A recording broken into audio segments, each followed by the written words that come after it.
लोग कहते हैं ना कि गरीब पैदा हुआ। जो गरीब पैदा होता है ना, वो सबसे बड़ा महान होता है। ये तो लेटेस्ट न्यूज़ है कि उसके पास करने के लिए बहुत कुछ होता है। तो अपने आप को कभी गरीब मत समझिए।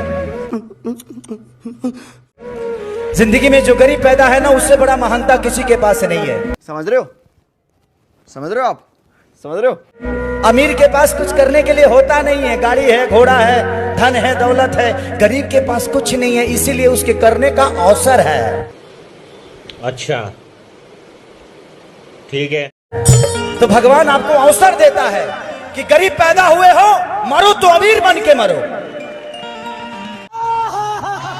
खेसारी लाल यादव जी बागेश्वर धाम सरकार के पास जाते हैं और ऐसे दो चार शब्द कह जाते हैं जो कि पब्लिक के दिलों पे छा जाते हैं। इसे कहते हैं पावर स्टार खेसारी लाल यादव जी, जो कि बागेश्वर धाम सरकार भी नहीं रुक पाए उनकी बातों से। तो भाई लोग, आप लोग जितने भी खेसारी लाल यादव जी का फैन है और बागेश्वर धाम महाराज का फैन है, अगर लाइक नहीं किए वीडियो को तो लाइक कर दीजिएगा, चैनल को सब्सक्राइब कर लीजिएगा। गरीब पैदा हुए हो, मरो तो अमीर बन के मरो।